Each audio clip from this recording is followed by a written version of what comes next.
graceful. History is not always kind to its subjects. Good morning, good afternoon, and good evening, and welcome to the Just Keys to Win podcast. This is your host, your friend, your boy, Mr. Adrian Jackson, and we're back in the studio again with another great episode for you. And you already know who's with me, the man, the myth, the legend. It's Mr. 1-3. Twan. What's good, y'all? How you be? Oh, I'm doing good, bro. How you been, bro? Y'all been alright, bro. Just got done with that court case. Okay. Congratulations. Yeah, well, they didn't throw it out yet, but I mean, I have everything complete. It's just stay out of trouble until like April or something like that. So Right. That's a fat ass weight off my back. Okay. But I mean, other than that, just kind of been just going through some things. But honestly, it's been even though it kind of sucks, it was actually a good experience. And I mean, I have faith in good things to come, and because I've seen it, you know what I mean? So something to look forward to, even though it might bring another season of loneliness, you know? So, Yeah, I feel you, bro. how about you? Everything good with me, man. You know, I'm finally on my, finally made it out my marathon, you know what I'm saying? I've been working every day since, what month is it? October? Yeah. So what month is it? September? So since September 5th, I worked every single day. Right. So yeah, I finally got a 4-day weekend to look forward to, so I'm just ready to rest, relax, get my mental, my spiritual, my emotional back together, clean my house up, buy some new bed sheets and shit like that, do a little bit upgrades. Yeah, and there's just, and just get ready for the end of the year, ready for the holiday season.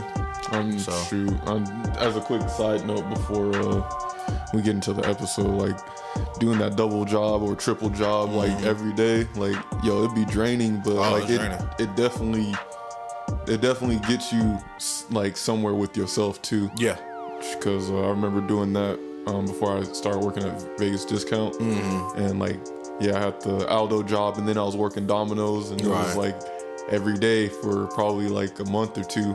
So I mean, drill in a lot of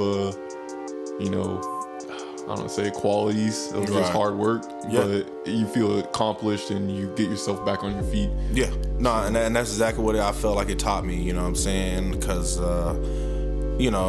every day I went out there, everything I did, every job I went to, it was always something different every single day. My main job, every time I went to work, something wild happened to make this day not as normal as it should have been. Every time I went to the football field, something weird happened to make it not as smooth as it should have been, but it was just the mindset of, one thing I kept telling myself was just show up. The first thing is there is just get there. Once you get there, you're there. Right. You know what I'm saying? Show up to work. Once you clock in, you clocked in. Show up to the football field. Once you're there, you're there. Show up to trivia. Once you're there, you're there. There's times I wanted to say, F it, I don't want to go. But, I had to push myself through and man, let me go out there, let me get it done. It's going to pay off in the end. And, what I'm saying? Some good money coming in. Finally was able to save up some stuff. Got some things in the works. And then, at the same time, just know that I can't do it. You know what I'm saying? When I do start working for myself one day, I now know I have the ability to still wake up every morning at 5:30 in the morning and get into what do I need to do for the day. Right. So I think now the mindset is more of taking it from applying it to other people's stuff and apply it to my things now. Right. You know what I'm saying? Put in work for myself every day now. Make sure I journal every day, read every day, work out every day. Whatever I have to do to grow the podcast every day, just do something every day now to grow my stuff. Right. So that's what I loved about it. But yeah. Trust me, I can't wait to sleep in, bro. I can't. Me, I'm not a morning person, so I can't wait to sleep in. Oh my gosh. It feels man. And sleep in as long as you can, because you'll still get up early. But oh no, I'm gonna get up early. Late. But it's man, I want to get up. I'd rather my body wake me up early, and knowing I have nowhere to go, than an alarm clock waking me up early to go somewhere to get somewhere within a certain amount of time. Right. You know what I'm saying? So if I wake up early, whatever, as long as I know I can wake up and just know that I don't have to go and work for nobody else. I don't have to train nobody's kids. I don't have to deal with no other emotions. You know what I'm saying? I can just work on myself and get myself together. Right. So yeah, that's what I'm looking forward to. But hope you guys enjoy that message right there. You know what I'm saying? You can do it. Keep going. But for today, bro, I got a little short episode for us today. Nothing super epic. We don't have no guests today, you guys, so don't worry about the guests. We do have a lot of guests coming up soon. We have a lot of episodes planned, so look out for those. I don't want to give you too much. I'd rather you tune in and listen. But today I want to talk a little bit about generational influences. You know, I know we were talking a little earlier before we started this episode about how you realize some things that you picked up from dad or the things that dad picked up from granddad, you know. Right. And I've been noticing the same thing a lot, definitely with at my job. I have my boss and her daughter works there, and it's funny sometimes to see how alike they are, you know what I'm saying? Right. So so I just kind of want to talk a little bit about generational influences, good and bad, and just to see where we go with this pretty much. And so, you know, my first question for you would be is like, what do you believe a generational influence is? It's just like the characteristics and certain value systems and reactions that you just naturally pick up from who raised you in your environment, for that matter. I mean, in the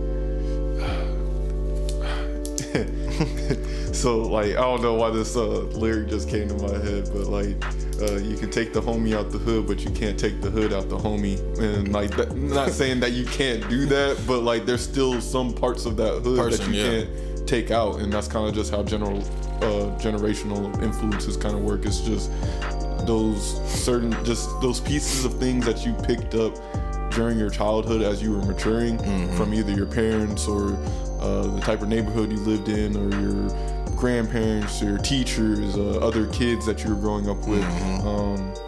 But I guess more pertaining to like family, like your higher ups, because you look up to them. So you'll learn a lot from them, take a lot from them, and I mean, or despise a lot of them, and the flip side, you know. But it's just those characteristics that just kind of are ingrained into like your soul or your mind, right?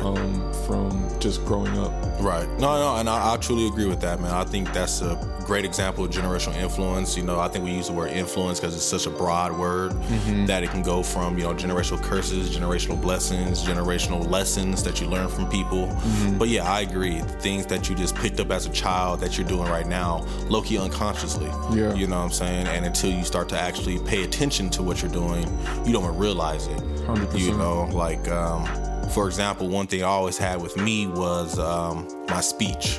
You know, I used to always tell everybody, you know, I take speech classes because my mom talks fast and my dad slurs. You know what I'm saying? So I just say I had the worst of both worlds. I talk fast and I slur my words. So, you know, I have to really practice on breaking that to get to my speech the way to get my voice the way I want it to be, or be able to speak clearly. For what fits you, yeah. To what fits me, exactly. But that was like an influence that I picked up on, not even realizing I picked up on. And like, I didn't even realize it either until I stepped outside of my circle, because, you know, you grew up with me, so you automatically knew how I talked. You knew I talked fast, but after a while you learn my speech pattern. Yeah, you know. But it's been times where I'll never forget in college, my counselor, I used to go and sit down and talk to her, and she would literally, I'll say something, and she'll be like, "What you say?" And then I'll say it again, and she'll literally lean over the table, look me dead in the eyes, and I'm like, "What the fuck you just say?" Like, I said the most wildest shit in the world. I was like, "Do I have enough credits to pass the class?" "Oh, I know what you said. Okay, you said it so fast I couldn't hear it." And I was like, "Oh, my bad. My dad slurs, my mom talks fast, so I mix them up, you know." And but it doesn't help that dad's deep voice got passed to us too. So deep voice, like, you know. When you slur or mumble, it's like, it's damn near indescribable. It's indescribable. Yeah, you already knew when we answered the phones in the morning, they didn't know who we were at the time. Yeah. Like, damn, Don? Like, no, this is Adrian. Let me get him for you. You know, this Donovan. Like, damn, this Donovan? Damn, this a younger one? Like, yeah, this is all Don's kids. Deep ass voices over here. For real. Yeah. But so cool. So let's go ahead and start off with you know, we're gonna keep it real simple. So let's start off with the good influence. Or let's start off with a bad influence. What's a bad generational influence that you feel you probably picked up over your lifetime in life from your parents, grandparents, anybody like that? And let's do 2 examples. Okay, 2 examples. Yep, let's do 2 examples. It's only us. I mean, kind of what we were talking about earlier, before we started the episode, the fussing, and like. It kind of shows. I've been realizing it kind of shows in a way that's not like necessarily similar to dad or granddad, but like I'll fuss in my head a little bit and like kind of just judge or critique like pretty harshly in a sense. And it's like I'm trying to get myself to like stop that and be like just more accepting, because it's like, I mean, when I was a kid and they would, or I would say more so dad would just be fussing at me and stuff, and it's like, or for example, right, when I was the early stages of my dreads, when it was still like afro and just nappy and ugly, that was always on my head, literally. Like, it yo, was it's ugly. Yeah, it's like, yo, we gotta cut this shit off, and it's like, yo, just like let it be, like let me just be me, like let me just do that. But then I also notice myself, I catch myself like kind of critiquing and trying to change people too, and I'm like, I just want to step away from that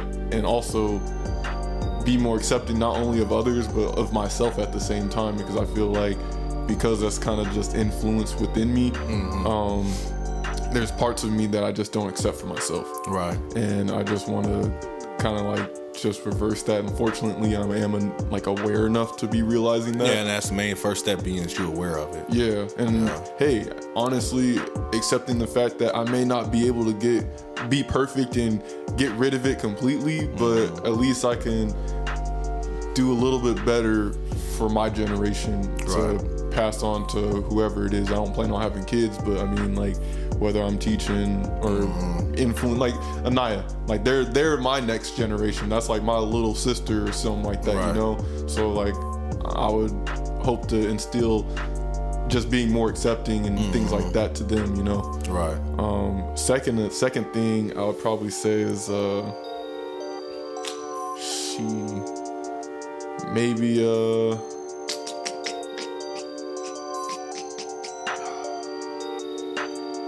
Well, I'll jump in.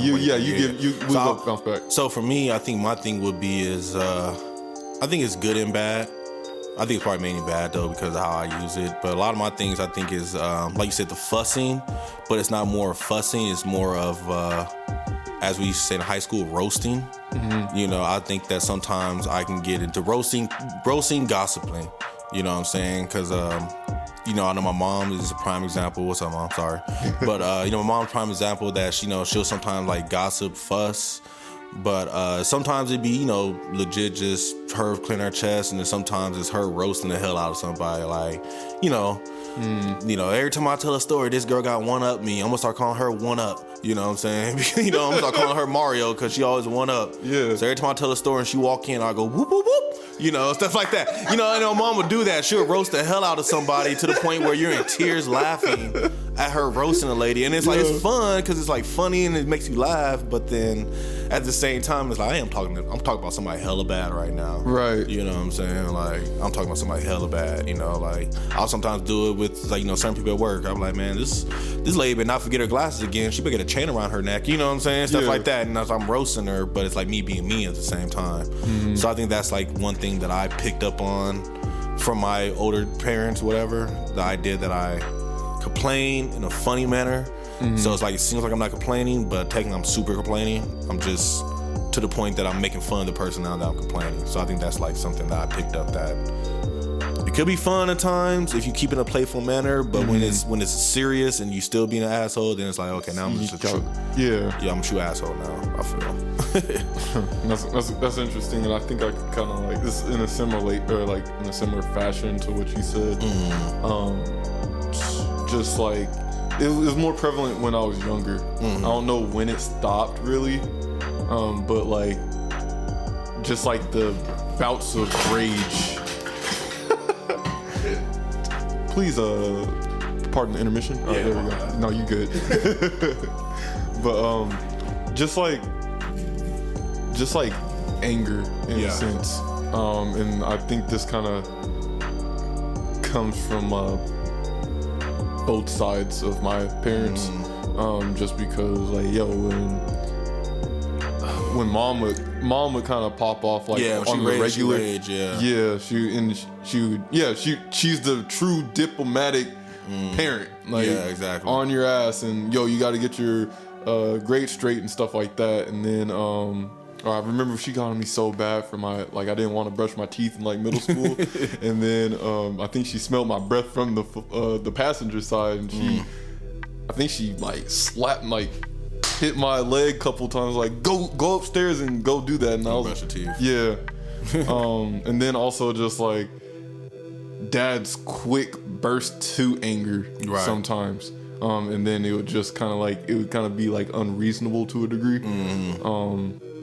I think it was probably like one night they had a party and it was just being loud and I was trying to go to sleep and I was banging on the door and then they came up and like got on me. And I think, I don't know, it's just like, I don't know, I just don't want to be angry. I don't want to be in that like anger mode or just distress or things like that.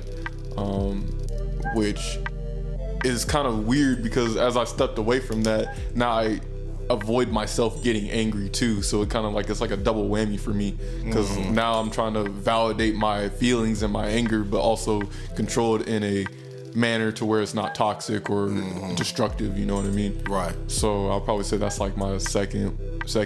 No, honestly, I agree with you. I think that's my second one as well, is the anger. Yeah. Because, on both sides, same thing, both sides, my parents used to get real upset. Like I said, dad will get aggressively angry, break stuff, whatever it is, slam doors, throw your TV on the ground, whatever the hell it is, knock all the shit off the cabinet, whatever. And my mom will get, she'll get silently angry. So she'll just lock up and disappear. You know what I'm saying? Ain't no food being cooked. You know what I'm saying? She'll just disappear out the house. You think she in the room the whole time? She been gone for an hour. Right. Because she'll get silently angry, just disappear. And that's why I think I get stuck in between on both of those because there's times where I want to punch a wall, and then there's other times where I'm angry when it's like, just shut the fuck up, just don't say nothing. When I should say something. Yeah. You know what I'm saying? But they'd be like, so that's the one thing I'm really been working on for sure, and I'm finally understanding where it comes from to the idea of definitely being angry, but not showing it to the right person. It's be times where I'm angry, but I don't tell the person I'm angry with that I'm upset. I tell it to somebody else to try to quote-key let it go, but then it's like, technically I'm not letting it go. I'm just... You're not taking care of it. Yeah, 'cause I'm not taking care of it. I'm just clearing my chest. So the when I see that person I'm angry with show up, it comes right back up to the surface and like nothing happened, like I didn't even speak on it. Right. So I think that's one thing that I really picked up from both my parents. My anger, I boil over really fast. I can get to 10 real fast, like in a heartbeat. But that's something I've been learning. But cool. So now based off what we talked about, our negative influences, my question would be for you now is, how do you become aware of the influences and change them? And I feel like this is just like a general like purpose of just awareness in general is like it's just that self-reflection and like kind of just taking note of the day to a degree.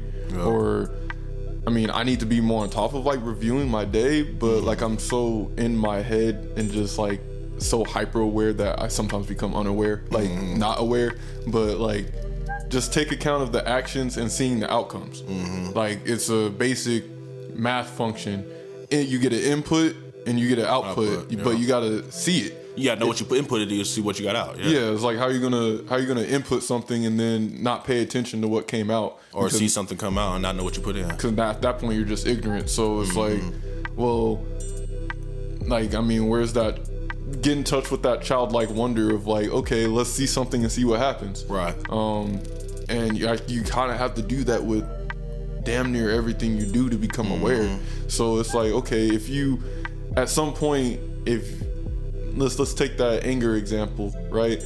At some point, you have to realize when you let your emotions go out like that there's some undesirable consequence that usually comes of it. Yeah. So I mean, until you're sick and tired of this bad outcome or you want to continue on that road of insanity, like you got to realize as you keep doing the same shit over and over, it's going to come out with a similar outcome. So being self-aware of that and then just trying something different. Right. But like I said, it's basic input output. Yeah. You do something, what is the output of it? And go with what feels right. And when you don't know, just understand that's going to be that learning process for you. Yeah, no, and I fully agree with the input output thing. I actually did a post today. Actually, dang, what did I post today? It was a Batman post, and it was pretty much saying, this is me just paraphrasing, but it pretty much said, go out there and take the risk. You know what I'm saying? Either you get it or you don't, but just go and take the risk. You know, just try it, because you never know what's going to happen, you know. And with the input-output thing, I've been really been practicing that, the idea of, you know what, let me not act the way I normally would act, and act somewhere different. You know what I'm saying? Act different and see how what that makes the person do, or makes the situation change in a different way. Right. Prime example, we had a company-wide meeting yesterday, and I hate to say this, you know, I'm not trying to hype myself up, pat myself on the back, because I don't like this feeling. It just happens I play that role, but I'm low-key like the Nelson Mandela in the office. Like, you know, when I walked in, people low-key was like, I felt the eyes turn to me, like, oh yeah, that's the person that's gonna speak up for us if we need somebody to speak up for us, you know what I'm saying? And it was kind of like, I wanted to say something in my head, but I was like, no, let me not be the asshole today. Let me just shut up and just, you know, play a different role. Yeah. And then, you know, I low-key feel it was good that I didn't do it, because I feel like if I would have stepped up today, I'll probably be on the chopping block. Like, oh, let him go too, because he's a troublemaker. Right. You know, so I'm glad I didn't do it. I'm still got my job, fortunately. You know, RIP to everybody that got let go today. But at the same time, you know, I felt like me putting a different input low-key changed up the output that I was about to get. You know what I'm saying? Because I felt the daggers on my back. You know what I'm saying? So I was like, okay, let me switch it up.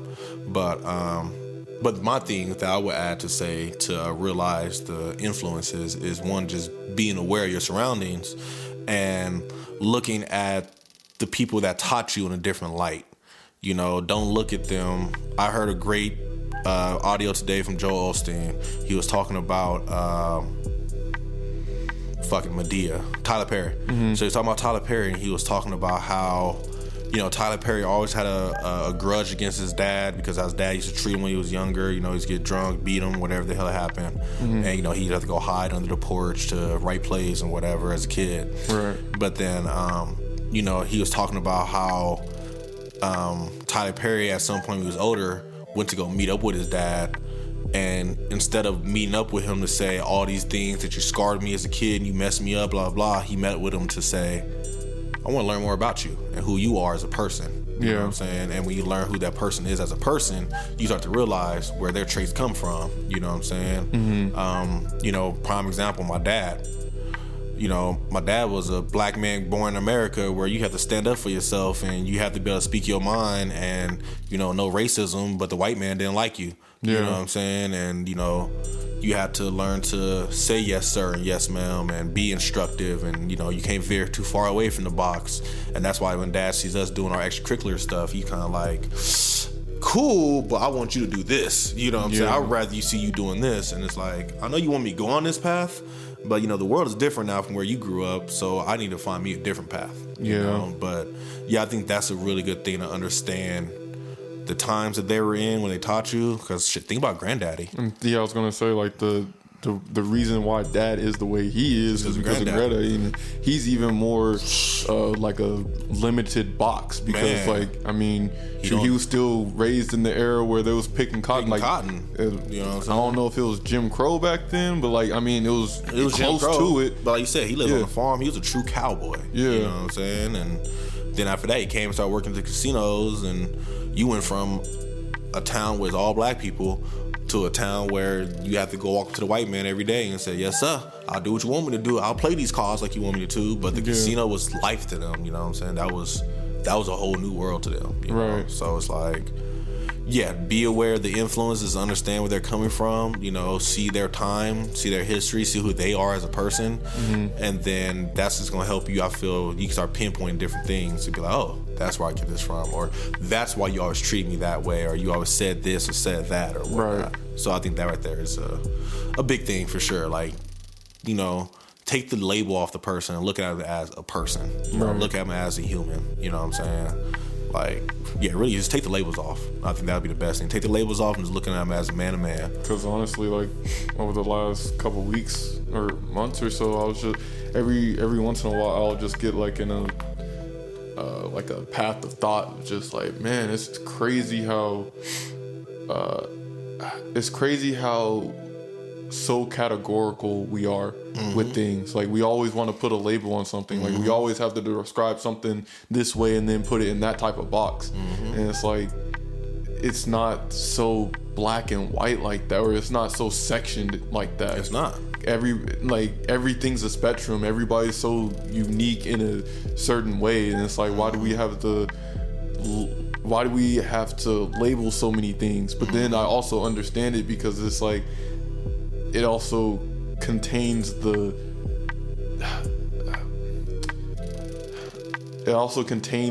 how do I want to say it, just the wildness. Yeah, like, I was gonna say, it gives you security. Yeah, because I was about to say that. Security. Security is a good word for it, because it's like, it won't ever get too radical. You know what I mean? And that's kind of why we have to categorize everything. Yeah. But then again, it's also, we still have to like let that room to grow in a sense. And I mean, I feel like that's definitely one of the things that's, I don't know, my truth to the universe is love. It's like, you have to have those boundaries, but it's so freeing at the same time. Yeah. And it's like it's a dead ass balancing act. You know what I mean? No, so, that's a beautiful example, I feel, because, like, you know, just to give you an example of it, you go into work, yes, you have a boss and you may have people under you, but at the end of the day, they're all human. Right. You know what I'm saying? They may know something you don't know. You know, you may know something they don't know. Everybody can teach you something. I was looking at this documentary. I haven't finished it yet, but it's called something on Netflix about universes, infinite universes or something. But they talk about, like, what if you looked at every single person as their own universe? There's a billion universes out there. 100%. You may find a universe similar to you, but you'll never find one exactly the same. All their star structures are going to be different. You know, the way their planets are rotating are going to be different. What's in their planets is going to be different. You know, what's inhabiting every planet is going to be different. So he's like, you got to really look at everything like a different universe. You know, we all are different. None of us are the same. You know, nobody's the same. We have the same haircut. I can look just like you. We are not the same. You know what I'm saying? And that's why I always say the line, you know, how do you want me to say your name? What do you want to be called? You know, because at the end of the day, it's your name. That's the only true thing that you own in this world, is your name, you know? So make sure I say your name correctly, the way you want it to be said. Right. You know, so I love that. Okay, so cool. So I guess my last question would be what are some good influences you learned? Let's not be on the negative. Let's focus on some positive. Shoot, honestly, just the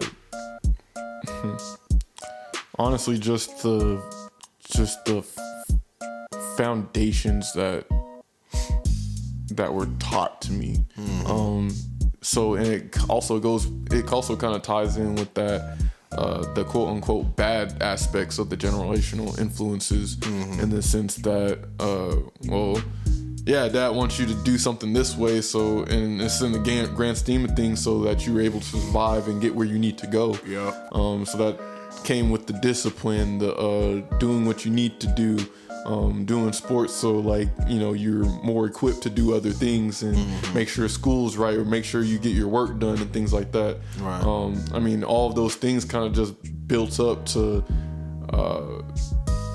where I am now today. I'm able to be respected in the workplace. I'm able to get promoted, recognized, and things like that.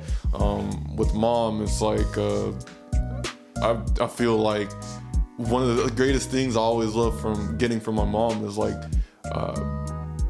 vocabulary. I always kind of take pride in that, just in general, because I have no vocabulary. I agree. I agree. I wish that's one thing I wish I picked up from her. Yeah, because it's just I don't know. I just feel like it catches people off guard, and especially, like, I still have my lax moods and speech and things like that, especially when I'm around my friends. Like, yeah, you might catch me speaking quote unquote ghetto and stuff like that, but when it needs to be, and honestly within my natural state, I'm going to use high vocabulary, because I realize there's certain words that just fit. There's a whole bunch of synonyms, but each one of those synonyms have a certain, like, vibe that they fit to, and I'm able to explain things to certain people in multiple different ways for multiple different ways, people to understand. Yeah. I love it. And I think that's one of the things why I like about doing this podcast, is just because I get to share these different perspectives, and if need be, I can explain it for everybody to understand. Right. Whether they don't have a high comprehension of understanding the vocabulary, or whether they do, and it's like I'm still able to speak and relate to everybody as much as possible. Right. And I think just all of that added together, including the bad things, because now it's like I feel like I know which type of direction I want to go in terms of like healing my generational line, and like honestly healing the rest of the world. Like I've seen so many different facets just from my experience alone, and there's still so much out there. Right. But being able to understand the good and the bad that came from those experiences, whether I liked them back then or not, it just allows me to do so much more. Right. And honestly, that's the good things that I like just take away from the generational things that's been going on. And the only reason I've gotten those things is because our parents got their parents to teach them those things. Mm-hmm. So yeah, no, I agree, bro. I think that's beautiful. You know what I'm saying? Definitely the whole vocabulary thing. I wish I could have picked that up. But then I have learned a whole bunch. Like you said, Vanjie wasn't my true mom, but I think she always taught me to research. Yeah. You know what I'm saying? So I think that that's too. And that's why I research the way I do now. You know what I'm saying? I don't just read one article to see something. I'm reading an article. I'm watching a YouTube video. I'm going to go find me something else I'm going to find a book on it now. Right. You know what I'm saying? And I think I finally just found her love for books finally. You know what I'm saying? Yeah. But yeah, good for me. Yeah. I was going to say, the survival skills they taught me. You know what I'm saying? Like, yes, my mom wasn't the richest person in the world. We always have everything. But at the end of the day, she always taught me how to cook a meal if there was nothing to cook. You know what I'm saying? Mm-hmm. Well, you can eat, there ain't nothing to eat. You know what I'm saying? How to fucking purify your water if you don't have no bottled water in the house. You know what I'm saying? How to heat your house up if you ain't got no heat turned on. Mm-hmm. How to survive when the lights go out. You know what I'm saying? Like how to entertain yourself. And, and things like that. The shit, that correlate to Reno like a mug. Right. You know what I'm saying? Like that made my college career easy because it was like, shit, this ain't a struggle. This every day to me. You know what I'm saying? Right. Like this is life. Like... I'm glad I got heat in this bad boy. Because my other house, I didn't have heat. Mm-hmm. But yeah, I think they taught me such survival skills, and just I think Vanjie says it the best. What's she word? She uses we're all some citizens. We're all respectful citizens. We're all respectable. You know what I'm saying? I don't remember that right now. She always used the term to say that all my kids, none of them are in jail, none of them are doing drug dealing, none of them are beating girls up. They're all respectful citizens. That's the word she uses. I know she uses another word. But whenever I do relate to the things that I learned from my parents was respect. Respect, bro. That was number one. That's the first thing we learned in the house. And everybody says it to me. Every time I go anywhere, my coworkers hate it sometimes. Yes, ma'am. Stop calling me ma'am. I'm raised like that. Sorry. Yeah. You know what I'm saying? That's just in my blood. I'm not going to talk down to you at all. Shoot, one of the biggest things was saying what. Oh my God. Every time I hear anybody say that to anybody, it's like a little scar in the back of my head. Somebody smacking the back of my head. Don't say that. Trust me. Excuse me? Yeah. My bad. Say that again. My apologies. Hold on. Walk over there. My bad. I couldn't hear you the first time the music was loud. I'll be damn. What? No, I don't even say the word what no more. Yeah. I'm really thinking, what's the last time I say? Last time I say what is what the fuck? Yeah. But that's it though. I'm not saying somebody talk to me, I say what back to what? If I do say what, it's what's up? What's up? You know what I'm saying? Yeah. What happened? And only if you pissed me off or something where it's what? But even then, that's so uncharacteristic. You really have to push me. You have to push me, and 9 or 10 times it's probably I know you're playing with me, and you just start annoying me now. What do you want? Yeah. But then I'll get to the point of stop calling my name before I say what. Yeah, that's real. The word what. They say respecting people, older, younger, no matter who they are, brother or sister. You know what I'm saying? I was getting in trouble for being mean to you. I get in trouble for being mean to grandma. I was getting in trouble for being mean to Doug.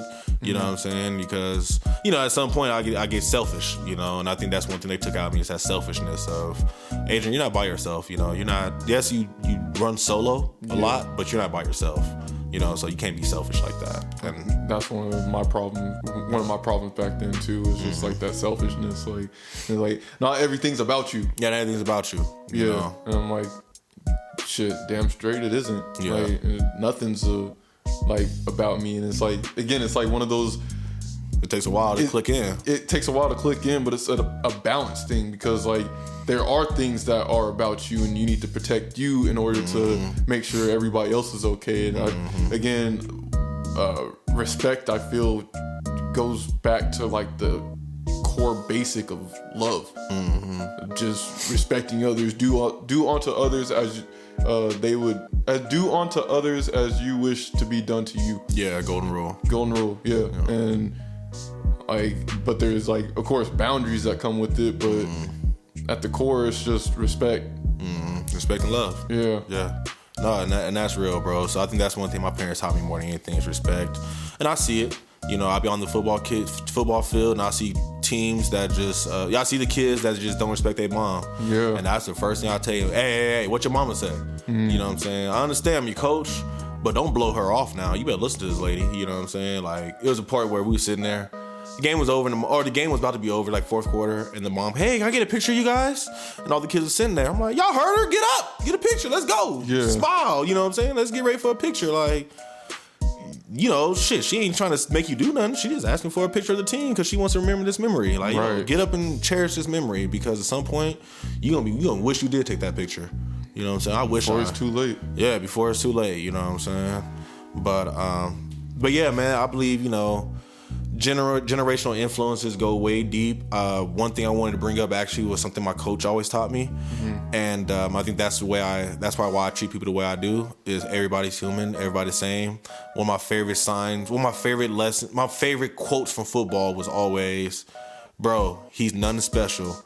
He puts his pants on just like you do. He has to tie his shoes just like you do. He has to put the shoulder pads on and strap them up just like you do. He has to go over there and stretch like he has to eat just like he's just another human being just like you. Don't act like this guy is anything special. Don't be afraid of this dude. There's nothing to fear. He's just a human just like you." Yeah. And I think that right there, like, that always sticks in my mind of, okay, yeah, you know, you a CEO and you the top dog, and you know, you have power, and I can say the wrong thing to you. You can be like, get the fuck out of here, you're fired. Yeah. But at the end of the day, I'm not going to have that fear. Yeah, I'm not going to have that fear. You're still human.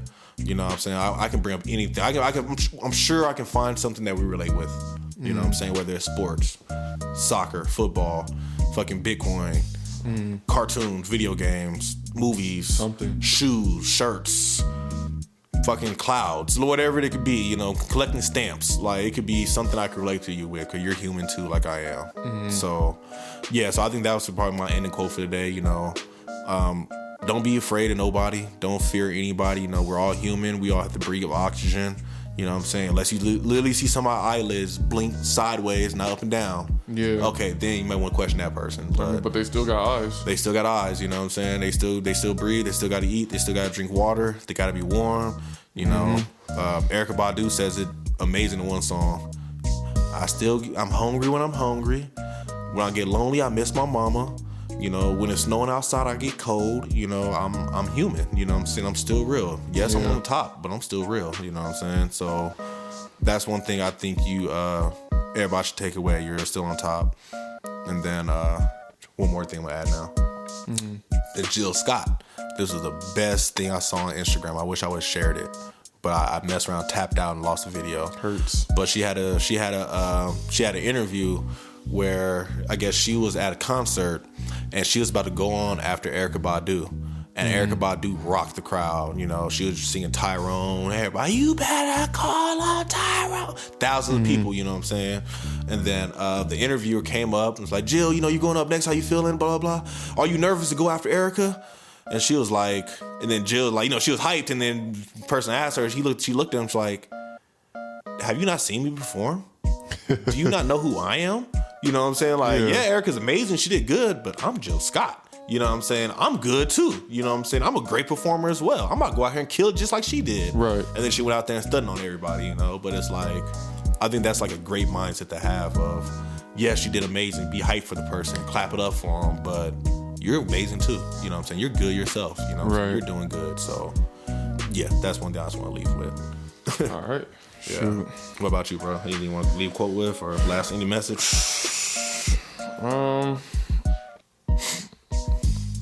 MOB. Honestly, just be you the best you can. That's all I gotta say. Be the best you can be. Yeah. And all you can be is you. You know what I'm Yeah. saying? You can't be nobody else. You know? Like, even if you're so influenced by your generational influences, you're still a whole ass human being that's separate. So, I mean, whether you choose to take those characteristics or you don't, just do the work to make sure you can be you. Yeah. Do the work to make sure you can be you, and make sure you work in your advantage. You know what I'm saying? You work out the best for you, bro. I love it, man. I love it. So yeah, and then since we're talking about BU, I just want to make sure I bring up our sponsor before we forget for today. But today's sponsor was Blended Faces, owned by Miss Marche. She is a makeup artist, a national soft glam, natural glam specialist. She is located in Las Vegas and Los Angeles, and she can possibly travel to you if you pay her the right amount. You can send her an email to blended, BLENDED, faces, FACESLV@gmail.com. Set up your appointment today, ladies and fellas, and I promise you, she'll make you the best you can possibly be. 100%. So with all that being said, hope you guys enjoy the message today. Any questions, comments, concerns, you can send it to us on jkspodcast702@gmail.com, or you already know, reach out to us on Facebook, reach out to us on IG.